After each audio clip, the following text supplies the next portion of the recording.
With the turn of the 20th century, cameras begin their turning in Berlin. One of the earliest motion pictures finds Prince von Bismarck exhorting the Germans to love blood and iron.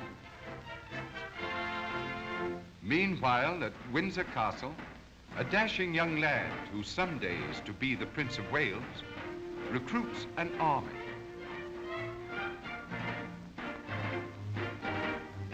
His most trusted retainers are his brother Albert and his sister Mary.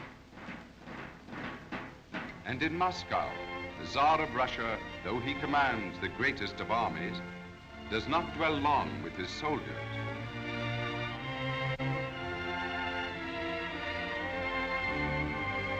He prays to God to heal his invalid son. Germany is forging a great war machine, but the German Kaiser is said to possess a kind heart. He visits an orphanage, for it is a kingly thing to do well and be evil spoken of.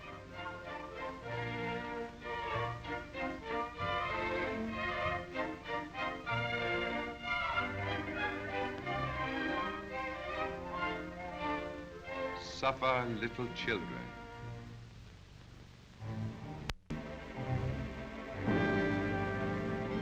While America toys with imperialism, her president advises soft speech and a big stick.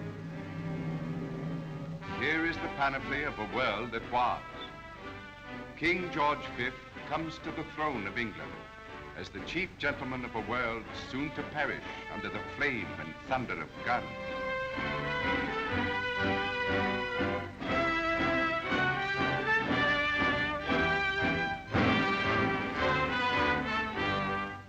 A royal and Queen Mary leave for the palace.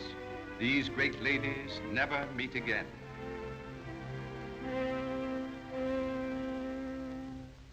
While in Vienna, the saddest old man in Europe, the Emperor Franz Joseph of Austria, totters through his Emperor of Mexico. Tragedy shadows the Habsburg house. Assassination is commonplace. Surviving heir to the Austrian throne is the Archduke Ferdinand. The camera finds him at the wedding of the Archduke Karl to Zita, an imperious princess. Ferdinand's wife, the Duchess of Hohenberg, stands beside the emperor.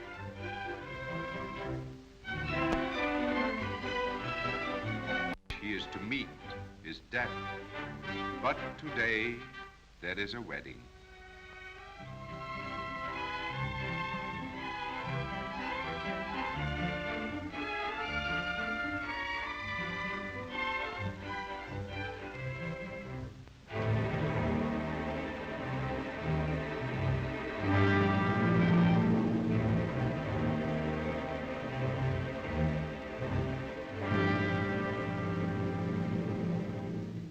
In the patchwork kingdoms of the Balkans, the old army game was never interrupted by the passing of the centuries. King Ferdinand of Bulgaria was called the Fox of the Balkans.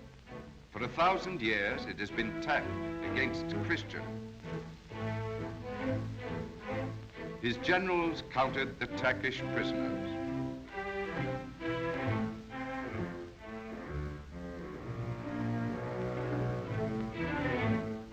King Nicholas of Montenegro.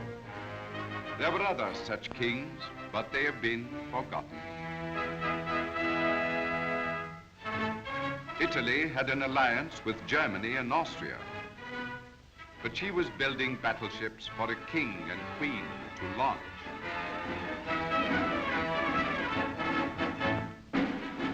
While young Alfonso of Spain could not foresee the future.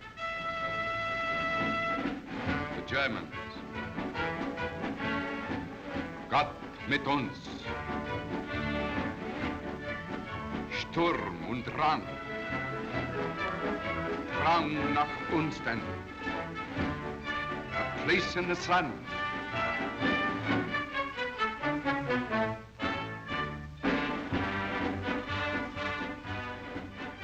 Goose stepping. Vaterland.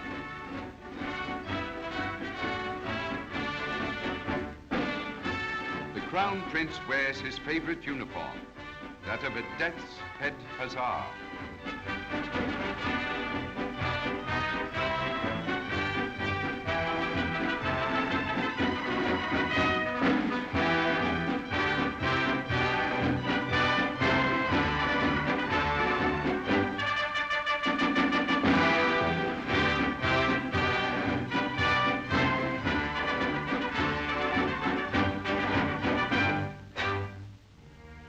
America, in the midst of a world sharpening its swords, names Woodrow Wilson president and indulges in the luxury of a few mild reforms.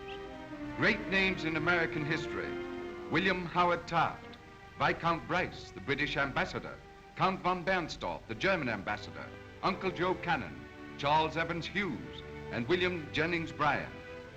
Said Wilson, "This is not a day of triumph.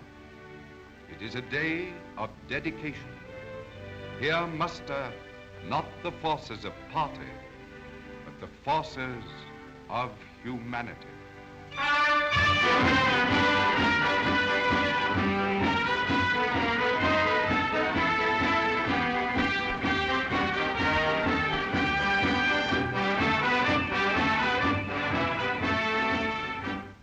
The Kaiser, thinking of glory in the German arms, dedicates a monument to his forefathers at Leipzig, 100 years after they had defeated Napoleon in the Battle of the Nations. Followed by his 3 German kings, Saxony, Württemberg, and Bavaria, in the full regalia of war.